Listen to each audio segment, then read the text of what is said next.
I guess we could start today together going over something that all of you, both on Zoom and in the room, understand, and we could call it the story of an incarnation.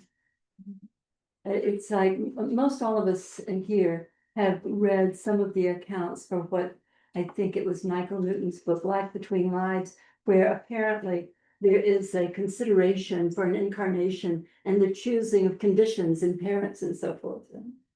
And we're so at that, probably in that state, much higher frequency than happens when we're incarnated into this physicality. Yeah. And so we're very optimistic.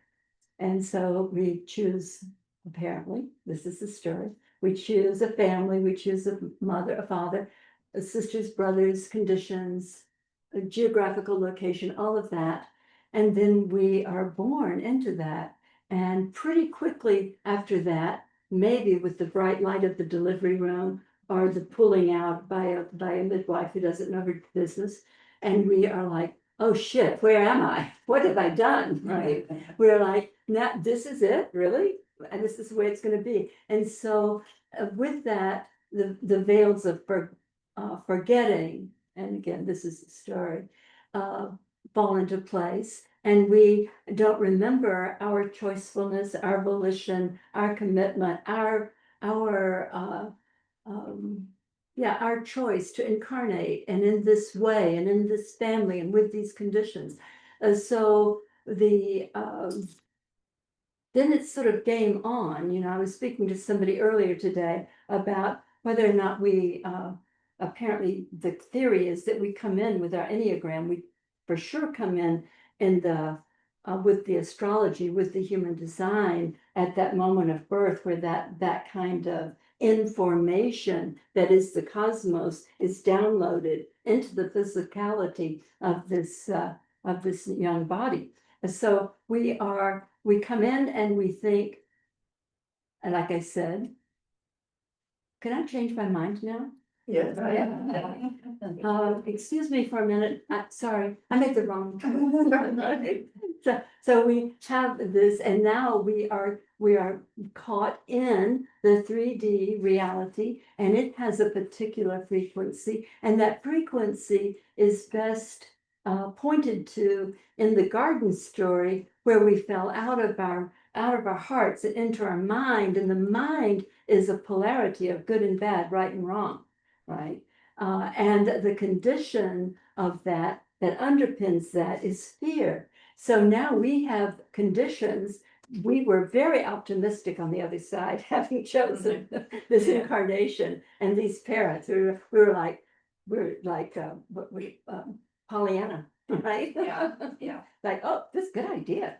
But the reality of that, along with the collective frequency of separation and fear, impinges and imposes, and then we're locked into our own experience of, into varying degrees, our own experience of separation from our own hearts, caught up in a mind, caught up in a system, a situation of reality wherein the logical, rational, analytic is upheld as the primary way to consider things. The heart is overlooked, and we are now in the process of dealing with, and this is where it gets a little bit, for me, more interesting, for some people, a little bit confusing. But this is where we start to understand that who we are being is information into what we point to as the quantum field, and out of which our reality shows up, right? This is not a matter of blaming ourselves. This is a matter of understanding how does this work, and what do I have in terms of ability to influence it, to deal with it, to shape it in a way that would be more loving, kinder to myself. So as we are at this intersection now, because but we won't even go into AI, but the whole thing with the understanding through physics of the quantum field is that who you are being to yourself is the information into the quantum field that then appears as a 3D reality. Now, this is like magic, right? And it is magical in a way, but because we've been so isolated in our identity as a body mind, and with the limitation of my my astrology, my human design, my Enneagram, whatever, right? Like I don't have a choice about this. Well, that's what this work is about. This work is about the choice that each one of us has about who we are and how that identity impacts and creates our experience in this 3D reality. It's very powerful. It is, it's the fulfillment, or it's at least the shining of the light on what was bandied about 40, 50 years ago as you create your own reality. This is exactly how that operates. There is a specific to it. And what that specific is who am I being to myself? It's very close in. This is a very personal kind of operation that looks as if it's multitudinous and as if a lot of people are influencing what's happening in my world, right? And so we come to this place where we are clearing the lens of perception, because as viewed, so appears. That's the little, what would we call it? The little conclusion out of the quantum field work that we've all explored in the Sangha, which is the book by Paul Levy, the Quantum Revelation. So as we start to understand our participation, our part in how it shows up in our world, how it shows up in our body, how it shows up amongst us, right? And we realize that our access to that is 100%. When we want to change something in the apparent outer, often it's with another person who should know better than the way they're behaving right now. I don't know what's wrong with them, but the piece that is so, for me, it's like magic, empowering, and amazing, is anything we want to have be different. The admonition is you first. You want to be loved, you love you first. You want to be included, you include yourself first. It all is originating from here. Who am I being to myself? And so we have this amazing opportunity to create a new heaven and a new earth in the midst of what looks like the shambles of this rational, analytic, fear-based reality. The piece that's so empowering is, if you've got a problem, to recognize the way in which you participate in that problem through your identity, through your limitation, and who you believe yourself to be. And also the possibility of the transformation that comes with the perspective, as we drop the fear. What got created early on was what I call the me. It's the individual, it's the person. And that person is based in, early on in the experience in this incarnation, our attention particles went out to our caretakers, maybe siblings, and the feeling that I needed to get something from them to be okay. And in the case of incarnation as a human, it's true. We come in totally helpless, right? It's like this is the cosmic joke of sorts. But we understanding that now can see how we began to be influenced, impacted, informed, programmed by the way we received our care, or lack thereof, what we concluded that it meant about us when we received it that way. Mommy didn't pick me up from kindergarten on time. I don't matter. I'm not good enough. And how that creates the distortion lens. And we come up to date now with this influence, this impact into the quantum field, that distortion lens through which perception, the information into the quantum field, is our perception of ourselves. So now we have the possibility of cleansing the lens of perception. We do that through clearing the conclusion that we made early on. We call it the childhood wound. The technology that we use in this Sangha is the six steps, yeah. 6 steps to freedom process. Sometimes I add steps. I wouldn't even know what it was going to be, but We're talking about that 7th step. 7 steps. Yeah, I think there's enough. And that might be the living into the freedom that comes as we clear the lens, yeah, which is really exciting. So the synopsis of this whole cycle of incarnation, and then in this incarnation, because probably all of us are either privy to or suspect that there've been many, which is probably true. For most of us, there've been many within this, for me, 86 years, right? There've been many incarnations.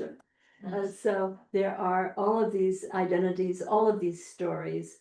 But the minute that it feels like something you don't want to experience, you are alerted to the reality that you're believing something about yourself that's not true.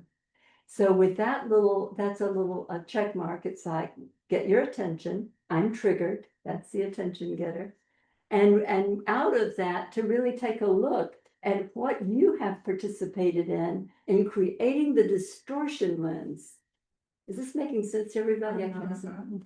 Yes. Yeah, good. Yeah, it's like, this is what the scratch, it's like we've got these lenses and they've got this scratchy on them.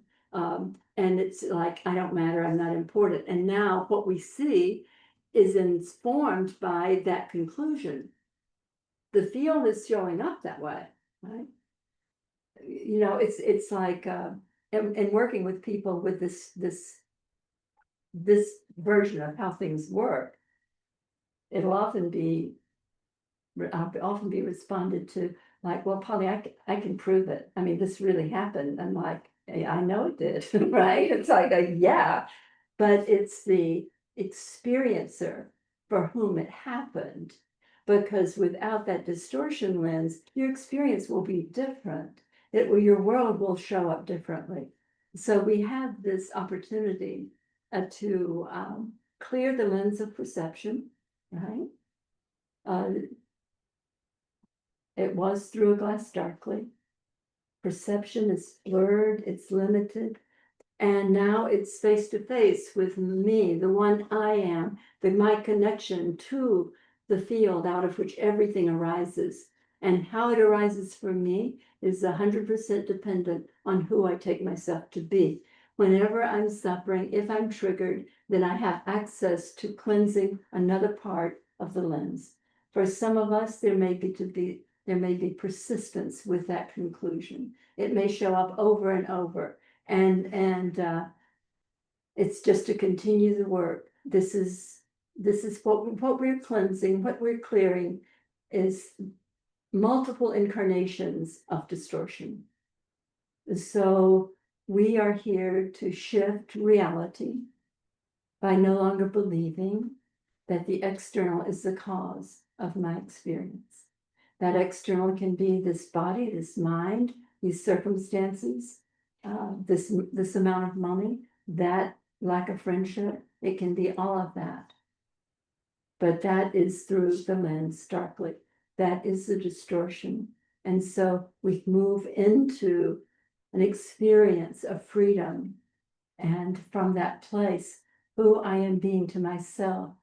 That's one of the first steps in this work, is to start to be on one's own behalf. Because in the programming out of the collective, and for most everybody early in their childhood, they were told that they were here to be good to other people, that they were here to serve others, that their job was to be, and even if it weren't directly spoken, it was energetically implied and received by the child of that. It was up to them to make the family happy.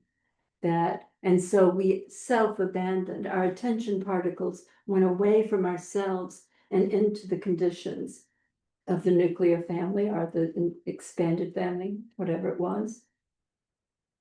And in that neglect, the frequency is one of self-abandonment, which is underpinned by fear. And so with that positioning, that psychological perceptual shift that it has to be about them, mommy and daddy and sister and brother and friends, and I'm here for them. That projection, that conclusion has been fundamentally underpinned by self-abandonment. That's underpinned by fear. And then the information, that's the distortion lens. I'm here on behalf of others. The information, that distortion into the field implies, well, it doesn't imply, it imposes upon us the conditions and the reality that support that conclusion. That's sneaky. Yeah, so with all of that said, our field questions are, we can do work with anybody who's interested in doing the 6 steps to freedom process. I think everybody in here is familiar with it. So if you're in the room, just raise your hand and I'll call on you. If you're in the Zoom room, you can go ahead and use the react button to raise your hand, or you can put something in the chat if you have a question you'd like to speak in the chat. Yes, Amora.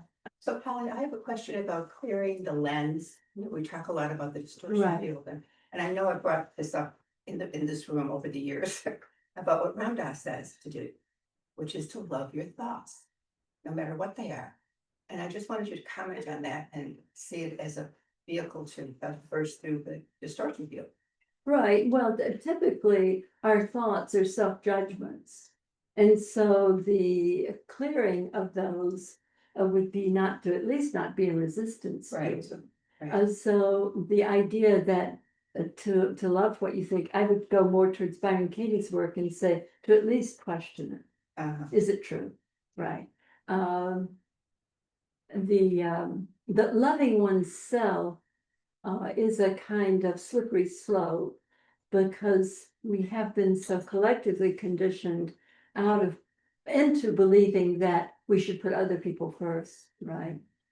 And if everybody does that, it doesn't get done where you are, right? The one that's doing that, here for others, everybody's here for others, there's nobody home to do the work here. And this is the work that if you take it on, if you clear it, if you clear that lens of perception, you are informing a new reality. Right. So that would point to it. And we love Ron. Yes, we do. As we do, yeah. Thank you, Amara. Thank you, Amora. Okay, Dana, let me spotlight you here. So Polly can kind of see you. All right, there's Dana there. You need to unmute yourself. Okay, am I unmuted? No. Good, Yeah. great. There you go. Hold on. Can you hear me? Yes. Oh, okay. This is all new to me. I'm over on Kauai, and I've been listening the last couple of weeks to you, Polly. I'm a friend of Patricia's there, and sitting with the issue that I have at hand. I've been struggling with for several months, actually, and feeling like I want to penetrate it and, and sort of apply everything you're talking about. And I've been looking for my part of it and what distortion I have. And I'm just kind of lost. I feel like I'm in a big ball of yarn. Right, right. And I don't want to get too caught up in story, but I feel like I've got to give you a little bit of Yes, of course. Yeah. Okay. I have friends that I've known for 45 years who live here, and I'm very close to them, like family. I have a boyfriend who I've been dating for 7 years, and all of us have spent time together off and on, and over these 7 years. And in a few months ago, I noticed that they were not available, and I felt it's like something was going on, but nothing was really being said. So I went to them and said, I need some information. Am I making up a story? It seems like that you're avoiding time with us, specifically him, because I was seeing them on my own. And they said, yeah, we've decided that basically, long story short, they don't want to have a relationship with him because they don't feel like they have chemistry with him. These are their words. And the overlay of political ideas and beliefs is his overlay is upsetting to them. And they've decided that they just don't really want him in their life, which puts me in a position of kind of a squeeze. Nobody's asking me to choose, but I feel like it brought up a lot of questions for me about friendship and loyalty and flexibility and inclusion and compassion and on their part, and just wondering why they kind of couldn't get bigger than the situation. And on his part, my boyfriend, he's not saying he doesn't want me to be friends with him at all. He understands that I am, but saying, do they really live up to the values that you hold in friendship, even though you've known them all these years? I just want you to take a look at that. So I've just been really in my head about it and working to get kind of find a sense of peace in me to be aware and open to some clarity. And, I'm just really stuck and I feel very heartbroken because I feel kind of disillusioned and scared and really sad. And so I guess that might be enough story. And if you want more, I've got more, but Good. that's where Yeah. I'm at. And So are you up for doing the 6 steps together? sure. Yeah, so the first step is I'm triggered. You just described the trigger really well. That was really good. Yeah. I'm sorry, I'm having a little trouble hearing you. Let me try this. Okay, go ahead. Yeah. I'm triggered. That's the first step. Yeah, I'm triggered. I'm definitely triggered. Right. And you described it in detail, the nuances, the facets of that trigger for you. The second step is one that takes some elevation. And that one is, it's about me. The trigger is about me. Does that work for you? Yes, the trigger is about me, and I know that.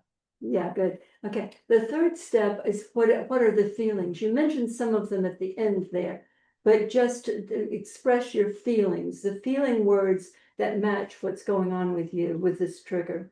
I feel, well, I've been through a series of feelings from being irritated to being angry to feeling hurt to being afraid of loss of the Mm. friendships.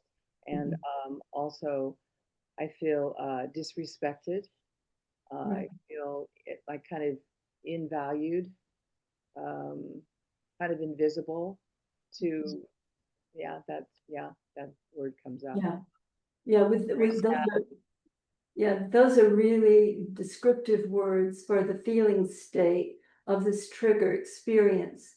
Using all of those, I want you to remember an earlier time, the earliest time that you can remember feeling all of those same feelings. Like you're not valued, you're rejected. I can't remember your other words. Yeah.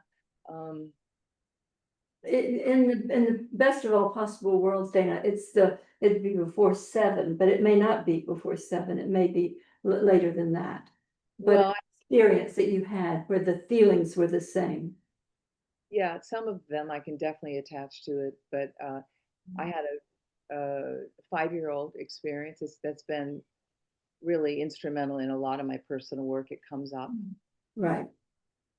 So that was a really big imprint for me emotionally with my mother. My mother was in a car accident in which she almost died, and my father came home and said, "Mommy's going to die," and she was unavailable to me for a long time. She was in the hospital, and but to me, I think Mommy died, Right.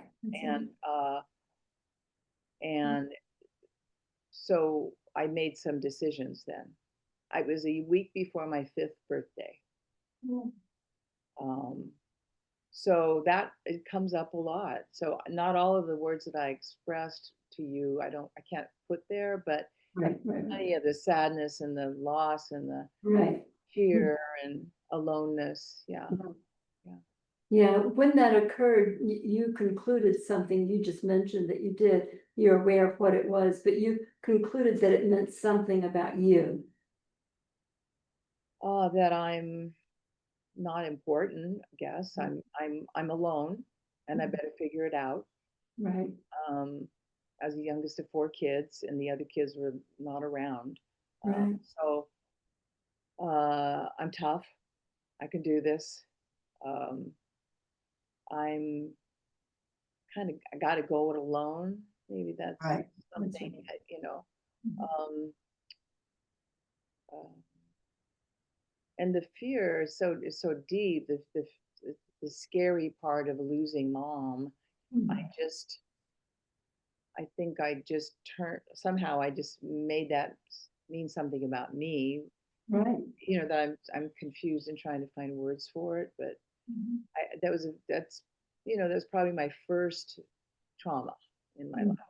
Right, yeah, it's in the direction I suspect of that conclusion was that I can be left, I can be abandoned, maybe, I don't know. And it would probably, and it was not clearly for a 5-year-old. The language wasn't there, but the experience energetically was there.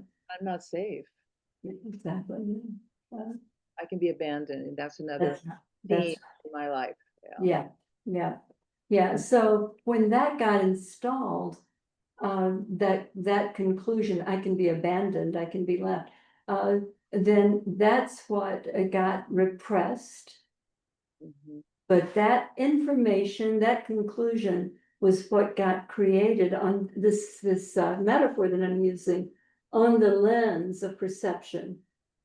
Yeah. And so I don't know how many times this has occurred, but it's probably occurred throughout your life in larger and smaller ways. You know, it could have been a pet that had to be put down. It could have been a friend who had to move. It many, many ways, but because it's etched on the lens of perception for this one that you are, right? You see the world as potentiating that a lot. Yeah, That I can be abandoned. yeah, Yeah. yeah.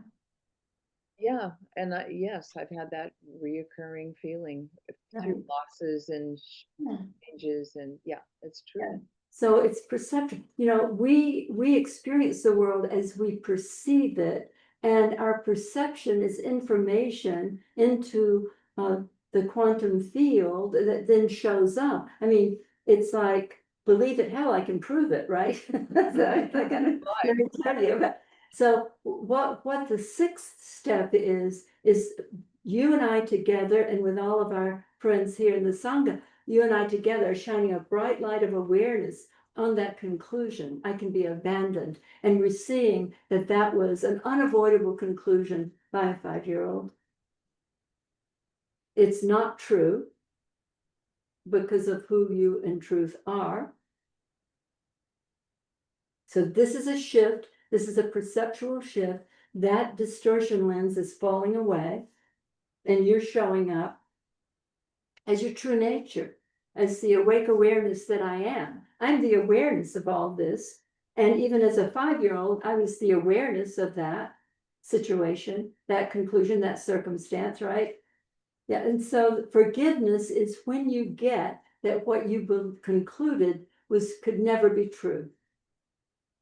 And that may take some being with that for you. That may take some sitting in the reality of what that's implied, how that's been experienced. But it's like what we're wanting to do now is this bright light of awareness. It's like sunlight on mold. It's like seeing from the perception of my true nature as the awake awareness that's been like the what would you call it, the script that got handed out to Mhm, this little one who was 5 years old. mhm. So if I understand, are you saying um, that the conclusion that I drew that I can be abandoned, Mhm. um, it's not true, and uh, I lost my thought there. I had a question. Um, I can do that, but that's not true. Yeah, and it's not going in somehow. It's probably Yeah, it takes a while, and being with that, the distortion in the field was by a 5-year-old, right? In that experience, you didn't have a choice about that conclusion then. And so it's like you are now, as awareness, you are now the aspect of consciousness that can put that little 5-year-old on your lap and say, this is what we concluded then. It was never true. We forgive ourselves for ever having believed that we can be abandoned. How can, if I am everything, Mhm. the possibility of abandonment does not exist? But that's an identity shift that goes meta. It brings us home to our true nature and out of the personality that's been created and thereby layered and sanctioned and experienced and all of that, all of these years. So it's to be really kind to yourself regarding this step, but to understand if I can see it, I'm not it. That doesn't always land for people. It doesn't always make sense for people, but it's a literal thing. If I can see these glasses, which I can barely see, but I can, then I'm not these glasses. I can put them down. I can see. I believed I can be abandoned. That's a creation. That's like the crawl at the bottom of the CNN screen. It's not who I am. It's what has been running the show, right? And But it's running the show from underneath the conscious mind. can I think about it at like, I'm not, um, I'm not, I'm not being abandoned. And that's not I can be abandoned. It's just life happens, and that. But that's the meaning that I made of That's life right. events in life. Exactly. This means to me that I can be abandoned. Is that Exactly. what you're saying? That's right. That was the mechanism that turned it into a distortion lens for you. That what you just described is the way that happened. It got installed in that way, right? Um, but this perception, as you see it from these different angles, then it will start to be not be operative in your life, right? See, one of the things out of these conclusions that we make early on, we go into adaptive behaviors. Like for you, probably you may have turned out to be daddy's little helper or the good girl. You know, even though you were the youngest one, you were still like, I got to be good so that I don't. That he at least he's still here, right? You know, or whatever. But we have adaptive behaviors, and they what they do is they keep us from our authentic expression, right? So there are all kinds of implications to seeing through this this conclusion that was repressed immediately. I can be abandoned. It's not. We do not want that in our conscious mind. And so when it got repressed, it's going to get projected, mixing metaphors here, but it can create the lens of the distortion lens. So as you, what you just said to me points to me that you are meta to it already. You're seeing that it was unavoidable, that you would conclude that, but that was not the whole story. There's no 4-year-old who can grok the whole, all the implications and the whole story. So if the statement that I've been making is I can be abandoned is not true, Mhm. what would be the statement then? That is true. I know who I am. And then, I am the awareness in which all of this arises, right? If I've got a distortion lens, then it may be what we would think of as negative, like I can be abandoned. But as that distortion lens clears, I know who I am. I am, you are the center, you are the space in which an entire reality arises, right? and what does that do in life where in the situation I described to you, there's people that I love, conversations that have happened, tension right now and all. So are you saying that as I hold this new I know who I am, that some of that might fall away or transform or I'll have, Well, what will fall away is the limitation that you've imposed energetically within your own consciousness. Likely, what it'll show up is that you'll be able to speak more freely because the fear is starting to dissipate. When this is dispelled, I can be abandoned. That's what holds all the fear for you. So when that is dispelled through this work, you can see that it was the conclusion of a 4 or 5-year-old. Then that falls away, then you move into a freer and more authentic expression. And that is, when that's informing your reality, then changes happen, as one might portend, but they will happen. We are creating our world by who we take ourselves to be, right? And so when we change who we take ourselves to be, by shifting, by dispelling this conclusion, I can be abandoned by a 5-year-old, then our world changes. mhm. You don't have to figure out how or why. It's an energetic reality, and it will. And being kind to yourself, telling yourself the truth about what you're experiencing, right? You'll become more and more able to say what's true for you to these friends, right? You may not have been able to say what's true for you directly to them. That may occur, that may show up for you, I have done some of that. yeah. But And the freer you are, then the more clarity there is, and then things will fall into place. You may never have been as close to them as you thought you were. well, that's occurred to me. I don't know. I mean, one of the things that starts to happen is that we see things as they really are, not as what we thought they were, yeah. Yeah, I had that thought yesterday, actually. Yeah. Yeah. Well, thank you. Yes, Dana, thank you for doing the work. Yeah. Hi, Polly, it's Sandra. Sandra. Hi. So, I had a situation last week where I was with a friend, a woman friend, and, we had a conversation. And 2 days later, I got this email from her saying that, she was very upset with me with what I had said that night. And that she was gonna distance herself from me, didn't wanna talk to me, blah, blah, that's the story. Mhm. I was just I felt devastated and really hurt because first of all, I went over the conversation and I couldn't see that I did anything wrong, you know? All right. I thought, wow, no, I don't think that I did, but obviously she thinks I did. Mhm. So what I did with it, and I've been working with this last week, but what I did is I immediately went to, well, I screwed up. I'm the one that fucked up here. Right. And so I wrote her back and I said, gee, I'm just so sorry. And I don't know, just apologizing. And, I really want to talk to you. Just da da da. Anyway. And then the next day after that, I thought about it and I thought, well, communication's a two-way street. I mean, there was two people there.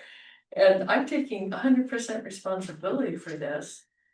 And so, probably shouldn't have, but I wrote another email. I just said, what was the filter that you were looking at through? My filter was I wanted to be of help, of service. Mhm. And I thought it was coming from there, but your filter might have been something more about money or something. I don't know. And so she didn't respond. So it's been kind of a traumatic thing. So, I would like to do the 6 steps with Good, it, and yeah. I have an idea of where it's coming from if you have the time. Well, lose that idea of everything, and Yeah. let's do the 6 steps, Okay, right? okay. Good, Yeah. yeah, I'm triggered. I am triggered. It's about me. It's about me. Feel that land for you. It is about me. Yeah, the experience, the feelings around all of this. I get some of them, but if you can name them, it felt Oh, extremely hurtful, hurtful, yeah. devastating. Mhm. Um, um, unbelievable. It's really sad. Right. And I think you probably had whatever feeling matches being misunderstood, Yes. right? Was that a part of the? Yeah. Yeah, Yeah. yeah, it's hard to name it as the feeling that it is, but it is a feeling, you're misunderstood. Yeah, so using those feelings, what's an early time in your life, if possible, before you were 7, where you experienced something when you felt the same way? Like sad and not understood and. Yeah, well, my ego loves my hair. And when I was a young girl, I don't remember how old, but I had to go get a haircut supposedly. And I hated it. I was so upset about it, and we drove up and I got out of the car. I was with my mother, and my girlfriends in the neighborhood came up and said, "Oh, we love your hair, we love your hair." And I said, "Well, I hate it. I hate it." And I slammed the car door, and my dad was there, and he grabbed me and he said, "You do not talk to your friends like that." And he said, he brought me in the house and he said, "You're gonna go over to each one of their houses and apologize Mhm. for what you did." Mhm.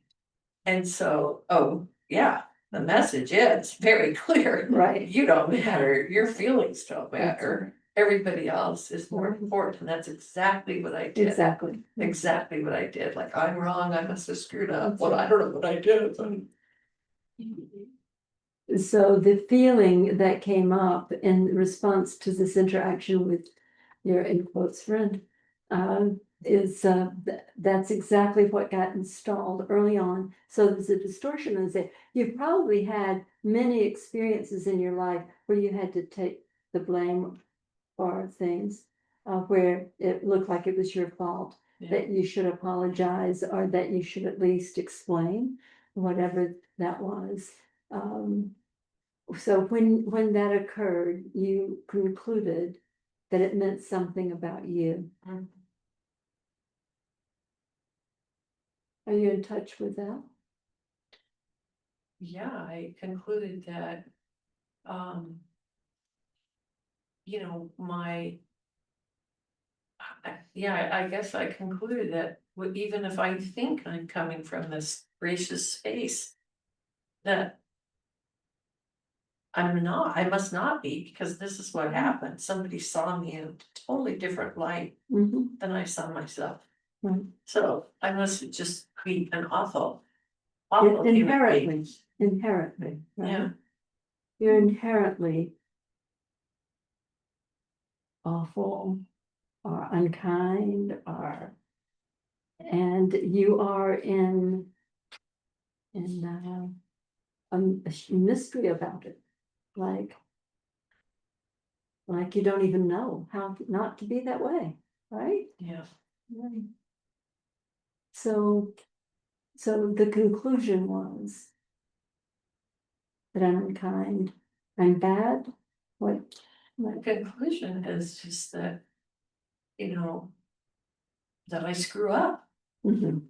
And, you know, it also goes, the other energy around it is I'm too much, which I've heard a lot about Right. in my life. Oh, you're just too much, you're Right. too big, you're too loud, you're too Leo-ish, you're Right. too Right. something, you know, you're just too much. Right. Yeah. And I thought, well, you know, anyway. Yeah, I do think that that's the overriding conclusion, the self conclusion about yourself is that you're too much, right? Whether you're expressing something that your intention is to be helpful or whatever you're doing, it's too much. And so I forgive myself for ever believing I'm too much. Can you go there? Can you find it? It's the light of awareness shining on this perception by how old were you when the haircut occurred? How old was I? Uh-huh. I'm not quite sure. I think maybe second grade. That's I mean, seven. I wasn't little tiny. Right. Yeah, I think. It impacted you that way, that the effect that you could have. and that it was too much, basically. Yeah. Right. I forgive myself for ever believing I'm too much. Can you go there?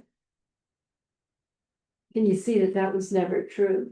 That those were the circumstances of a child that was hurt? Yeah, I forgive myself for ever believing that I'm too much.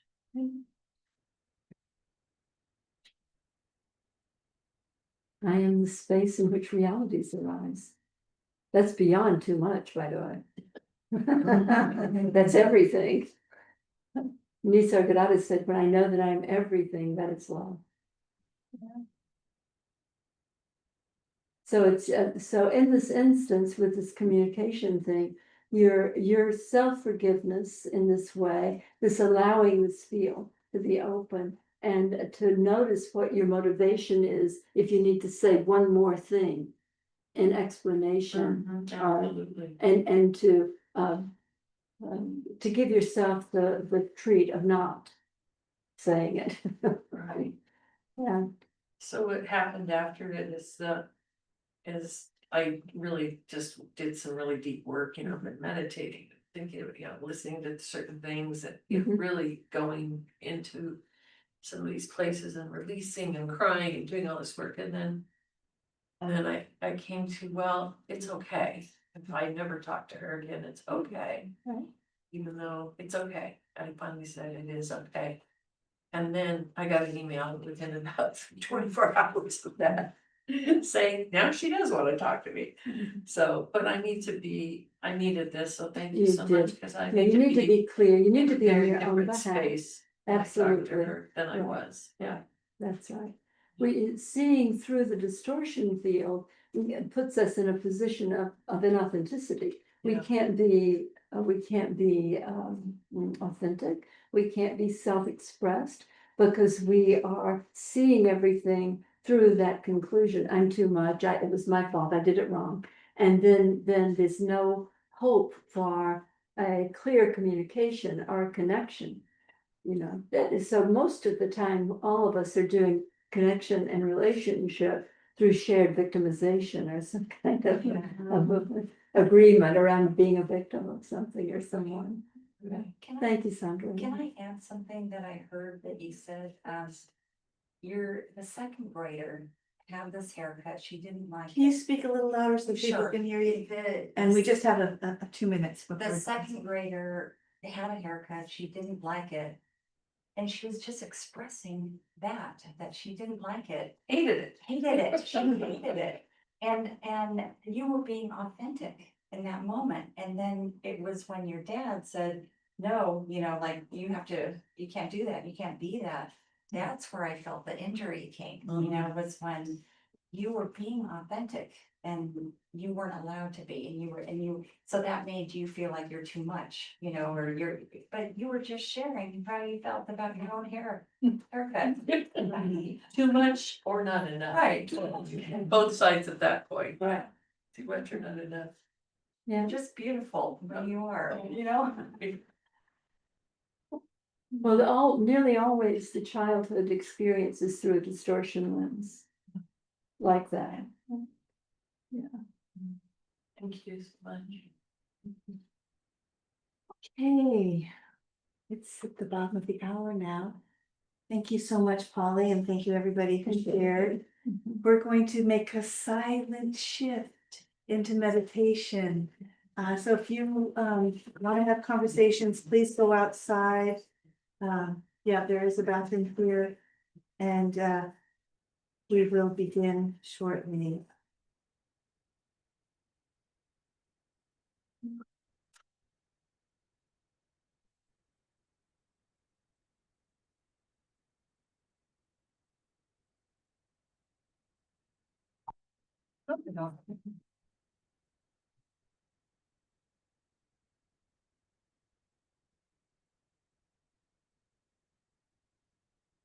Polly, whenever you're ready.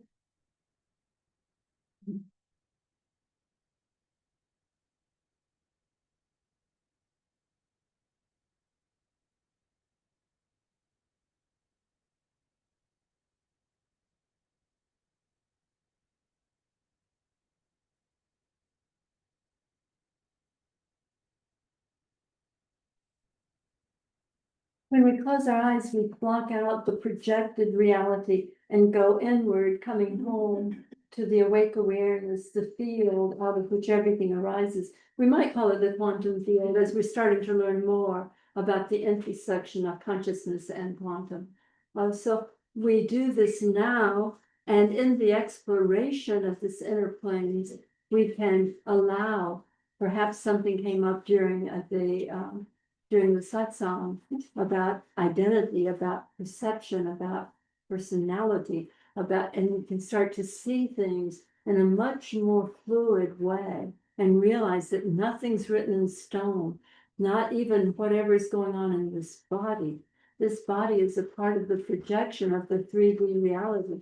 So in the meditation, we have the opportunity for increasing fluidity, for coming home to movement and ease and presence and knowing it as the truth of who I am. And so it is.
Thank you, everybody.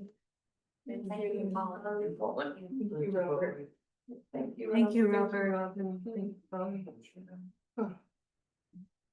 Thank you, everyone on Zoom.